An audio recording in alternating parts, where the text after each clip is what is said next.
ஆண்டவராகிய இயேசு கிறிஸ்துவின் நாமத்தினாலே உங்கள் ஒவ்வொருவரையும் வாழ்த்துகிறேன். இந்த நாளிலும் நாம் தியானிக்கும்படியாக எடுத்துக்கொண்ட வேத பகுதி யோவான் எழுதின சுவிசேஷம் 10ஆம் அதிகாரம் 10வது வசனம்.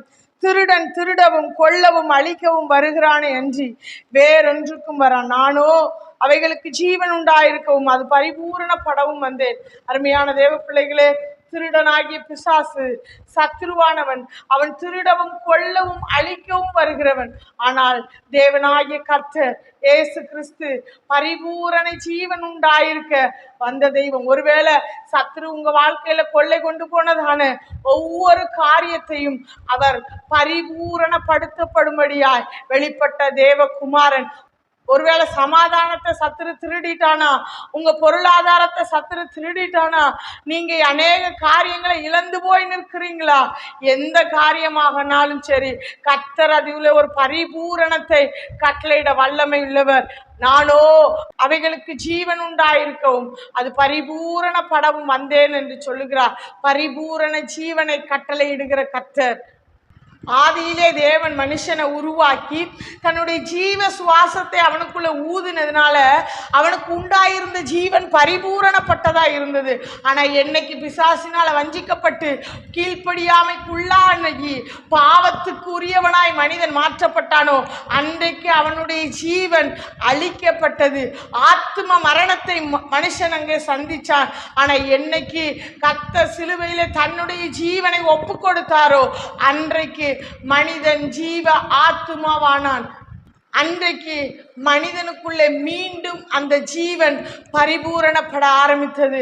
அருமையான தேவ பிள்ளைகளே, முந்தின ஆதாமினாலே வந்ததான அந்த பாவத்து நிமித்தம் ஜீவன் அழிந்து போன போது, பிந்தின ஆதாமாகி இயேசு கிறிஸ்து வெளிப்பட்ட பொழுது, தன்னை ஜீவ பலியாய் ஒப்பு கொடுத்த பொழுது அந்த ஜீவன் பரிபூரணப்பட்டுச்சு. அருமையான தேவ பிள்ளைகளே, இன்றைக்கும் நமக்குள் இருக்கிறதான அந்த ஜீவன் பரிபூரணப்பட வேண்டுமே. ஆனால் அந்த ஜீவாதிபதியாகி கிறிஸ்துவை நாம் பற்றி கொள்கிறவர்களாய், தரித்து கொள்ளுகிறவர்களாய் நாம் மாற வேண்டும். கொலோசையர் 2ஆம் அதிகாரம் 13-14 வசனங்கள் எப்படி வாசிக்கிறோம்? உங்கள் பாவங்களினாலேயும் மாம்ச விருத்த சேதனம் இல்லாமையினாலேயும் மரித்தவர்களாய் இருந்த உங்களையும் அவரோட கூட உயிர்ப்பித்து அக்கிரமங்கள் எல்லாவற்றையும் உங்களுக்கு மன்னித்து நமக்கு எதிரடையாகவும் கட்டளைகளால் நமக்கு விரோதமாகவும் இருந்த கையெழுத்தை குலைத்து அதை நடுவில் இராதபடிக்கு எடுத்து சிலுவையின் மேல் ஆணியடித்து துரைத்தனங்களையும் அதிகாரங்களையும் முறிந்து கொண்டு வெளியரங்கமான கோலமாக்கி அவைகளின் மேல் சிலுவையிலே வெற்றி சிறந்தார். அருமையான தேவ பிள்ளைகளே, நம்முடைய தேவன் நம்முடைய ஜீவனை பிசாசு பறித்து கொண்டதான அந்த ஜீவனை அவர் பிசாசினுடைய கரத்திலிருந்து பிடுங்கி அவனை சிலுவையிலே ஆணி அடித்து வெற்றி சிறந்தவராய் வெளிப்பட்டார். அவர் வெற்றி சிறந்தது நிமித்தமாகத்தான் நமக்குள்ள அந்த பரிபூரண ஜீவன் உண்டாயிற்று.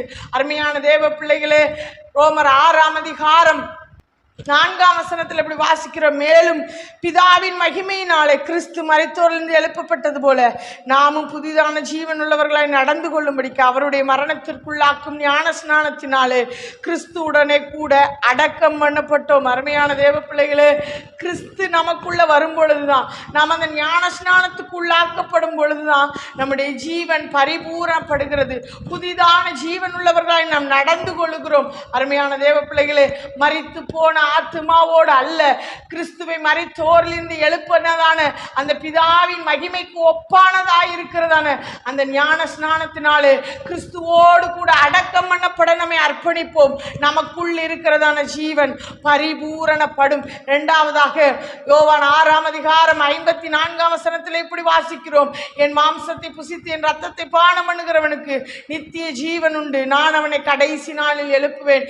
யார் கர்த்தருடைய மாம்சத்தையும் ரத்தத்தையும் புசிக்க தகுதியுள்ளவர்களாய் மாறுகிறார்களோ அவர்கள்தான் நித்திய ஜீவனை சுதந்தரிக்கிறவர்களாய் மாறுவார்கள்.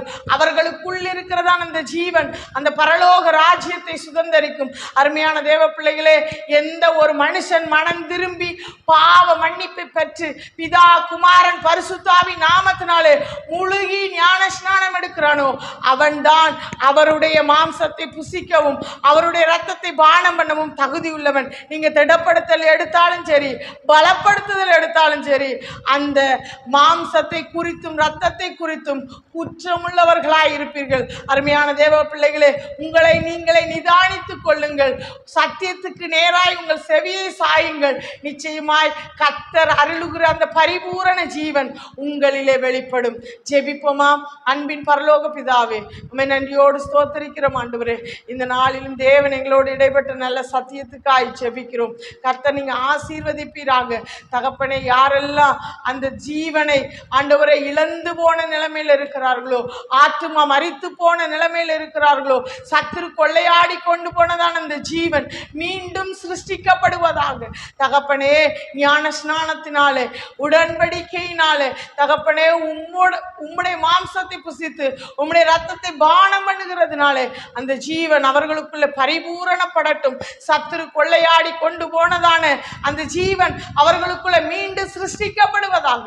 அப்படிப்பட்ட பாக்கியத்துக்கு தங்களை அர்ப்பணிக்கிறவர்களாய் மாற்றுங்க. இயேசு கிறிஸ்துவின் மூலம் ஜெபம் கேளு நல்ல பிதாவே. ஆமேன், ஆமேன்.